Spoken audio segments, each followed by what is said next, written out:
మన విశ్వం గురించి అత్యంత అద్భుతమైన విషయం బహుశా దాని పరిమాణం. ఈ విశ్వం ఎంత ఊహకందనంత పెద్దదో కదా, కానీ అదే విషయం మనకు అత్యంత నిరాశను కూడా కలిగిస్తుంది. మీరే ఆలోచించండి. ఈరోజు మనం మన శక్తివంతమైన టెలిస్కోప్లను ఉపయోగించి భూమి లాంటి మరో గ్రహాన్ని కనుగొన్నాం అనుకుందాం. అది మానవులు నివసించడానికి అనుకూలంగా కూడా ఉండుండొచ్చు, కానీ అక్కడికి చేరుకోవడానికి మనకు శతాబ్దాలు పడుతుంది. నిజానికి ఏ ఒక్క వ్యక్తి అయినా మన గెలాక్సీని విడిచి వెళ్లడం అసాధ్యం. మనమందరం పాలపుంత గెలాక్సీలో ఉన్నామని మీకు తెలుసు. మన గెలాక్సీకి అత్యంత సమీపంలో ఉన్న గెలాక్సీ ఆండ్రోమెడా. ఇది మన భూమి నుంచి సుమారుగా 2.5 మిలియన్ కాంతి సంవత్సరాల దూరంలో ఉంది. ఒకవేళ మనం ఒక సాధారణ స్పేస్ క్రాఫ్ట్ గంటకు 28,000 వేగంతో వెళ్ళగలిగే దాన్ని ఉపయోగించి అక్కడికి వెళ్ళాలంటే దానికి కూడా 94.5 బిలియన్ సంవత్సరాలు పడుతుంది. ఒకవేళ అద్భుతమైన టెక్నాలజీతో కాంతి వేగంతో ప్రయాణించగలిగినా కూడా అక్కడికి చేరుకోవడానికి 2.5 మిలియన్ సంవత్సరాలు పడుతుంది. ఇది నిజంగా నిరాశపరిచే విషయమే కదా. మనం ఎప్పటికీ ప్రయాణించి చేరుకోలేని గ్రహాలను కనుగొనడంలో మరి అర్థం ఏంటి? కానీ గెలాక్సీల మధ్య ప్రయాణించడానికి ఒకవేళ ఒక షార్ట్ కట్ ఉంటే మిలియన్ల కాంతి సంవత్సరాల ఈ ప్రయాణాన్ని కేవలం కొన్ని నెలల్లోనే పూర్తి చేయగలిగితే అప్పుడు ఖచ్చితంగా ఇది ఆసక్తికరంగా మారుతుంది.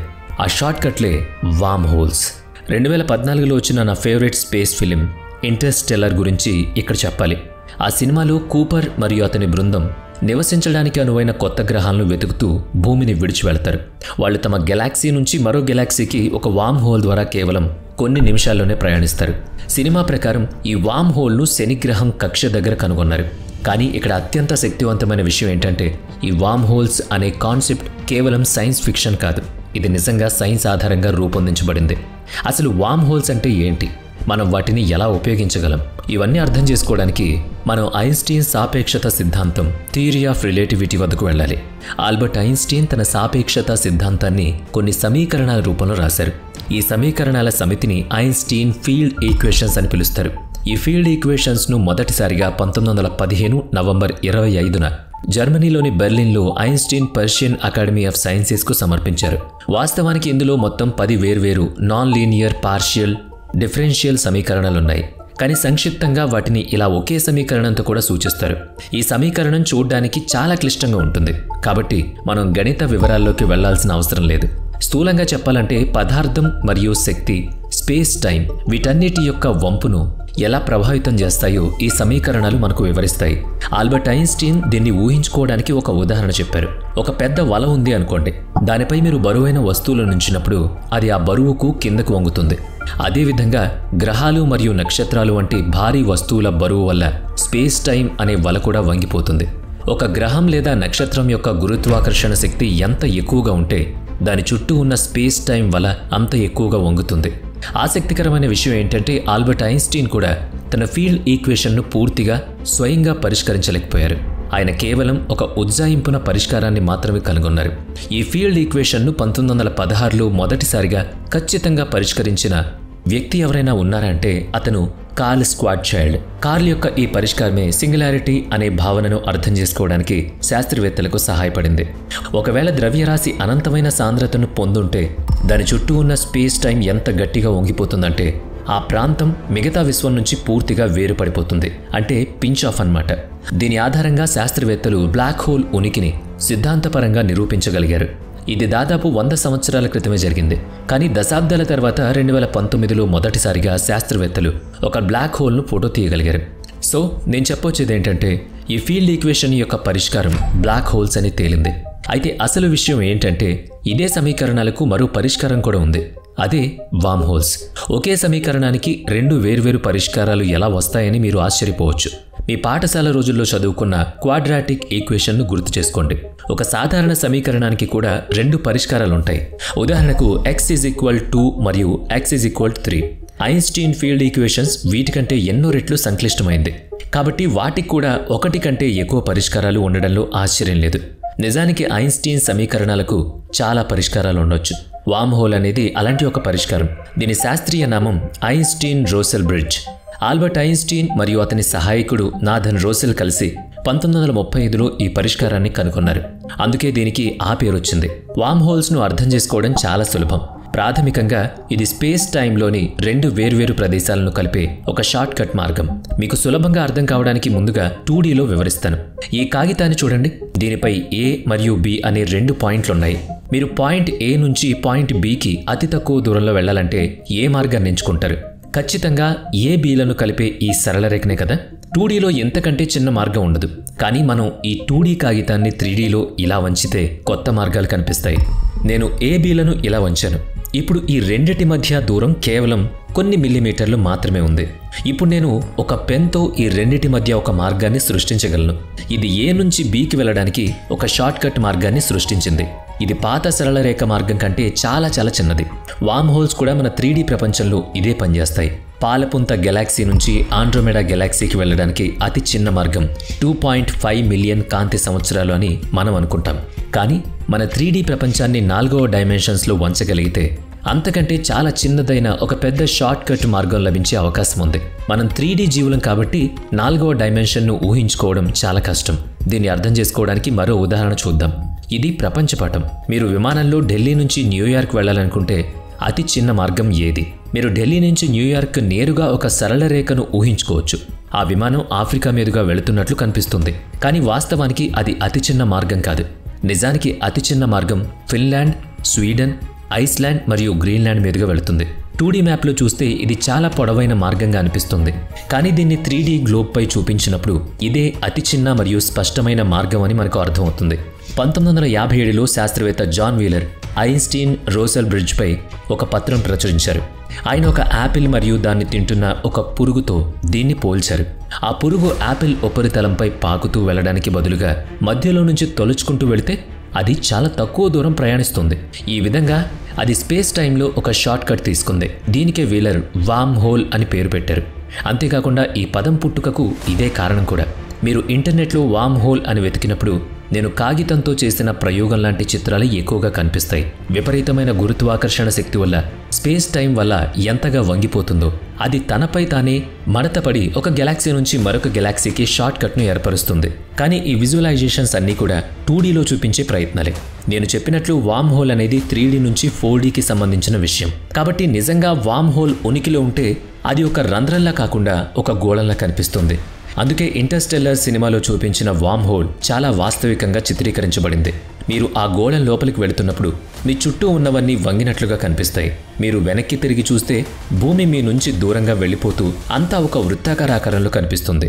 ఇక్కడ ఒక ముఖ్యమైన విషయం చెప్పాలి. వామ్ హోల్స్ అనేవి ప్రస్తుతానికి పూర్తిగా సిద్ధాంతపరమైంది మాత్రమే. ఐన్స్టీన్ ఫీల్డ్ ఈక్వేషన్స్ పరిష్కారంగా దీన్ని సిద్ధాంతపరంగా కనుగొన్నారు. ఆచరణలో ఇప్పటి వరకు ఎవ్వరూ వామ్ హోల్ను చూడలేదు. అసలు అవి నిజంగా ఉన్నాయో లేవో కూడా శాస్త్రవేత్తలకు తెలియదు. కానీ ఒకవేళ వామ్ హోల్స్ నిజంగానే ఉంటే అవి టైం మెషిన్లుగా కూడా పనిచేయగలవు. ఆలోచించండి, మీరు కొన్ని నిమిషాల్లో మిలియన్ల కాంతి సంవత్సరాల దూరం చేరుకోగలుగుతారు. అంటే మీ నుంచి బయలుదేరిన కాంతి కంటే ముందే మీరు గమ్యాన్ని చేరుకోగలుగుతారు. దీని అర్థం మీరు కేవలం దూరంలోనే కాకుండా కాలంలో కూడా ముందుకు దూకారని అర్థం. కానీ ఒకవేళ వామ్ హోల్స్ నిజంగా ఉంటే మానవులు వాటి ద్వారా ప్రయాణించగలరా లేదా? ఇక్కడే మనకు కొన్ని ఆచరణాత్మక సమస్యలు ఎదురవుతాయి. మొదటి ప్రశ్న, వామ్ హోల్ ప్రవేశ ద్వారం ఎలా ఏర్పడుతుంది? దీనికి మనకు విపరీతమైన గురుత్వాకర్షణ శక్తి అవసరం. ఇంత శక్తి ఎక్కడి నుంచి వస్తుంది? సమాధానం ఒక బ్లాక్ హోల్. ఐన్స్టీన్ మరియు రోసెల్ సిద్ధాంతం ప్రకారం బ్లాక్ హోల్స్కు మాత్రమే వామ్ హోల్స్ లాంటి సొరంగాలను తెరిచేంత గురుత్వాకర్షణ శక్తి ఉంటుంది.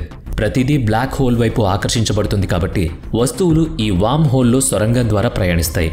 కానీ ఇక్కడ మరో ప్రశ్న ఉంది. ఈ సొరంగం అవతలి వైపు ఏముంటుంది? ఒకవేళ అవతలి వైపు కూడా మరో బ్లాక్ హోల్ ఉంటే ఆ సొరంగం నుంచి బయటకు వచ్చే మార్గమే ఉండదు. మీరు అందులోనే పూర్తిగా చిక్కుకుపోతారు, పద్మ వ్యూహంలా.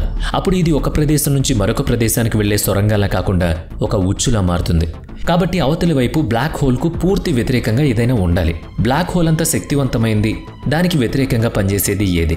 వస్తువులను తన వైపు ఆకర్షించే బదులుగా వాటిని తన నుంచి దూరంగా నెట్టివేయాలి. అప్పుడే ఒక నిష్క్రమణ మార్గం అంటే ఎగ్జిట్ పాయింట్ ఏర్పడుతుంది. ఇక్కడే మన కథలో వైట్ హోల్స్ ప్రవేశించాయి. వైట్ హోల్స్ కూడా ఐన్స్టీన్ ఫీల్డ్ ఈక్వేషన్స్ ద్వారా సిద్ధాంతపరంగా నిరూపించబడిన ఒక భావన. బ్లాక్ హోల్స్, వామ్ హోల్స్తో పాటు వైట్ హోల్స్ కూడా ఈ సమీకరణాలకు మరొక పరిష్కారం. ఇంతకీ ఈ వైట్ హోల్స్ అంటే ఏంటి? తెలుపు నలుపుకు వ్యతిరేకమైనట్లే వైట్ హోల్స్ ప్రతి విషయంలోనూ బ్లాక్ హోల్కు వ్యతిరేకంగా ఉంటాయి. ఉదాహరణకు బ్లాక్ హోల్లో ఒకసారి చిక్కుకుంటే కాంతి కూడా తప్పించుకోలేదు. కానీ వైట్ హోల్లోకి కాంతి ప్రవేశించలేదు, కేవలం బయటకు మాత్రమే రాగలదు. దీనర్థం వైట్ హోల్ చూడ్డానికి అత్యంత ప్రకాశవంతంగా బహుశా తెలుపు రంగులో ఉంటుంది. రష్యన్ భౌతిక శాస్త్రవేత్త మరియు కాస్మాలజిస్ట్ అయిన ఇగోర్ నోవికోవ్ 1964లో మొదటిసారిగా వైట్ హోల్ అనే పదాన్ని ఉపయోగించారు. శాస్త్రవేత్తల ప్రకారం వైట్ హోల్ అనేది ప్రాథమికంగా బ్లాక్ హోల్ యొక్క టైం రివర్స్, కాల విపర్యయం. బ్లాక్ హోల్ యొక్క event horizon point of no return లాంటిది. దీన్ని దాటితే ఏది తప్పించుకోలేదు. అదేవిధంగా వైట్ హోల్ యొక్క event horizon boundary of no admission లాంటిది. దాని లోపలికి ఏదీ వెళ్ళలేదు. వైట్ హోల్ లోపల ఉన్న వస్తువులు బయటకు రాగలవు. కాబట్టి బయట నుంచి లోపలికి తిరిగి ఏది రాలేదు. ఇది ఐన్స్టీన్ సాపేక్షత సిద్ధాంతం యొక్క ఒక పరిష్కారం. అయినప్పటికీ వైట్ హోల్స్ వాస్తవంలో ఎలా ఏర్పడతాయో ఎవరికీ తెలియదు. ఒక నక్షత్రం తనలో తానే కుప్పకూలినప్పుడు బ్లాక్ హోల్స్ ఏర్పడతాయి. కానీ దీనికి వ్యతిరేక ప్రక్రియ జరగడం అసాధ్యం. కాబట్టి వైట్ హోల్స్ లాంటివి అసలు ఉనికిలో ఉన్నాయా లేదా అనేది శాస్త్రవేత్తల మధ్య పెద్ద చర్చనీయాంశం. కొంతమంది శాస్త్రవేత్తల నమ్మకం ప్రకారం బిగ్ బ్యాంగ్ జరిగి విశ్వం ప్రారంభమైంది. ఆ సృష్టి క్షణంలో ప్రతిదీ పెద్ద వైట్ హోల్ నుంచి బయటకొచ్చింది. స్టీఫెన్ హాకింగ్ చెప్పిన ఒక ఆలోచనపై మరో సిద్ధాంతం ఆధారపడింది. ఆయన ప్రకారం బ్లాక్ హోల్స్ నుంచి రేడియేషన్ లీక్ అవ్వడం వల్ల అవి చివరికి ఆవిరైపోతాయి. అప్పుడు ప్రశ్న ఏంటంటే, ఆ బ్లాక్ హోల్ లోపల ఉన్న పదార్థం మరియు సమాచారం ఏమవుతుంది? క్వాంటమ్ సిద్ధాంతంలో నో హైడింగ్ థియరం అనే ఒక ప్రాథమిక నియమం ఉంది. దీని ప్రకారం సమాచారం ఎప్పటికీ పూర్తిగా నశించదు. అది ఒక వ్యవస్థ నుంచి అదృశ్యమైతే అది విశ్వంలో మరెక్కడో ఒక చోట ఉనికిలో ఉండాలి. కాబట్టి సిద్ధాంతపరంగా ఒక బ్లాక్ హోల్లో పదార్థాన్ని, సమాచారాన్ని లోపలికి లాక్కుంటే ఆ బ్లాక్ హోల్ నశించిపోయిన తర్వాత ఆ సమాచారం ఎక్కడో ఒక చోట బయటకు రావాలి. ఇది బహుశా ఒక వైట్ హోల్ ద్వారా జరుగుతుంది. ఈ వాదన ఆధారంగా ఒక బ్లాక్ హోల్ చనిపోయినప్పుడు వైట్ హోల్ ఏర్పడుతుందని కొందరు శాస్త్రవేత్తలు అంటూ ఉన్నారు. కానీ బ్లాక్ హోల్ మరణం గురించి మన దగ్గర ఇప్పటికీ ఎటువంటి సమాచారం లేదు. మరోవైపు కొందరు శాస్త్రవేత్తలు వైట్ హోల్స్ ఉనికిలో ఉండడం సిద్ధాంతపరంగా అసాధ్యమని వాదిస్తున్నారు. ఎందుకంటే అవి థర్మోడైనమిక్స్ 2వ సూత్రాన్ని ఉల్లంఘిస్తాయి. ఈ సూత్రం ప్రకారం ఒక వ్యవస్థలో ఎంట్రోపీ అంటే క్రమరాహిత్యం ఎప్పటికీ తగ్గదు. ఉదాహరణకు నేను ఈ కాగితాన్ని చించేస్తే దాని ఎంట్రోపీ పెరుగుతుంది. దానివల్ల ఖచ్చితంగా మునుపటిలాగా అతికించడం సాధ్యం కాదు. బ్లాక్ హోల్స్ విశ్వంలో ఒక ష్రెడ్డర్ లాగా పనిచేస్తాయి. అవి గ్రహాలను, నక్షత్రాలను మింగేసి విశ్వంలో ఎంట్రోపీని పెంచుతాయి. కానీ వైట్ హోల్స్ దీనికి వ్యతిరేకంగా పనిచేస్తాయి. అంటే అవి ఎంట్రోపీని తగ్గించాలి. ఇది అసాధ్యం. ఈ తర్కం ప్రకారం వైట్ హోల్స్ ఉనికిలో ఉండకూడదు. కానీ ఇన్ని వాదనలు ఉన్నప్పటికీ కొంతమంది శాస్త్రవేత్తలు వైట్ హోల్స్ ఉనికిలో ఉన్నాయని నమ్మడమే కాకుండా 2006లో శాస్త్రవేత్తలు వైట్ హోల్స్కు సంబంధించిన ఒక దృశ్యాన్ని చూశారు. జూన్ 14, 2006న నీల్ గెహ్రెల్స్ 5th అబ్జర్వేటరీ అనే ఒక అంతరిక్ష ఉపగ్రహం ఒక ఖగోళ సంఘటనను రికార్డ్ చేసింది. శాస్త్రవేత్తలు ఒక తెల్లని కాంతి యొక్క భారీ విస్ఫోటనాన్ని చూశారు. అది అకస్మాత్తుగా కనిపించి మాయమైంది. ఈ సంఘటనకు GRB 060614 అని పేరు పెట్టారు. ఇది ఒక గామా రే బర్డ్స్ GRB. ఇవి సుదూర గెలాక్సీల్లో గమనించే అత్యంత శక్తివంతమైన విస్ఫోటనాలు. సాధారణంగా ఒక బ్లాక్ హోల్ పెద్ద నక్షత్రాన్ని మింగినప్పుడు ఇలాంటి సంఘటన జరుగుతుంది. కానీ ఈ సందర్భంలో అక్కడ నక్షత్రం ఉన్నట్లు ఎటువంటి ఆధారాలు కనుగొనబడలేదు. అందుకే ఇది ఒక వైట్ హోల్ పరిశీలన అయ్యుండొచ్చని ఊహిస్తున్నారు. ఆ తర్వాత ఇప్పటి వరకు అలాంటి సంఘటన మళ్లీ కనిపించలేదు. అందుకే వైట్ హోల్స్ ఇప్పటికీ సిద్ధాంతపరమైనవిగానే ఉన్నాయి. కానీ ఇక్కడ గమనించాల్సిన విషయం ఏంటంటే, ఒకప్పుడు బ్లాక్ హోల్స్ కూడా కేవలం సిద్ధాంతపరమైనవే. కానీ ఒకరోజు వాటిని ఆచరణలో నిరూపించారు. భవిష్యత్తులో వైట్ హోల్స్ మరియు వామ్ హోల్స్ విషయంలో కూడా ఇలాగే జరగొచ్చు కదా. కానీ ఒకవేళ వాటి ఉనికిని నిరూపించిన మానవులు నిజంగా వాటి ద్వారా ప్రయాణించగలరా అనే దానిపై శాస్త్రవేత్తలకు పెద్ద సందేహాలున్నాయి. ప్రాథమికంగా ఒక అయస్కాంతం యొక్క అయస్కాంత క్షేత్రం వామ్ హోల్స్ యొక్క ఒక చివరి నుంచి లోపలికి వెళ్లి మరో చివరి నుంచి బయటకొచ్చింది. ఈ పరికరం అయస్కాంత క్షేత్రానికి ఒక వామ్ హోల్లా పనిచేసింది. గురుత్వాకర్షణ వామ్ హోల్ టైమ్ స్పేస్ ను వంచినట్లే ఈ మ్యాగ్నెటిక్ వామ్ హోల్ అయస్కాంత క్షేత్రాన్ని వంచింది.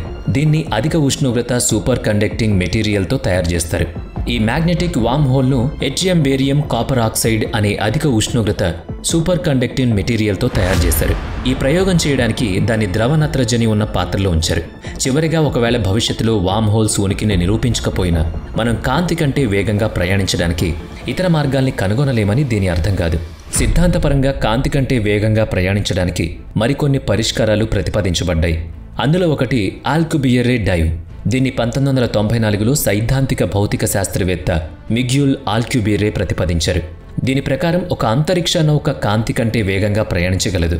అది తన ముందు ఉన్న స్పేస్ టైంను సంకోచింపచేయడం ద్వారా మరియు దాని వెనుక ఉన్న స్పేస్ టైంను విస్తరింపచేయడం ద్వారా ఇది సాధ్యమవుతుంది. సిద్ధాంతపరంగా చూస్తే ఆల్క్యూబిరే డై కూడా ఐన్స్టీన్ ఫీల్డ్ ఈక్వేషన్కు మరొక పరిష్కారాన్ని సూచిస్తుంది. భవిష్యత్తులో ఈ ఫీల్డ్ ఈక్వేషన్స్ నుంచి ఇంకెన్ని పరిష్కారాలు ప్రతిపాదించబడతాయో మరియు వాటి నుంచి ఎలాంటి ఆచరణాత్మక విషయాలు బయటకు వస్తాయో చూడడం చాలా ఆసక్తికరంగా ఉంటుంది. ప్రస్తుతానికి ఈ వీడియో మీకు నచ్చినట్లయితే ఇలాంటి మరిన్ని అంతరిక్ష సంబంధిత వీడియోల కోసం మన ఛానల్ని తప్పకుండా సబ్స్క్రైబ్ చేసుకోండి.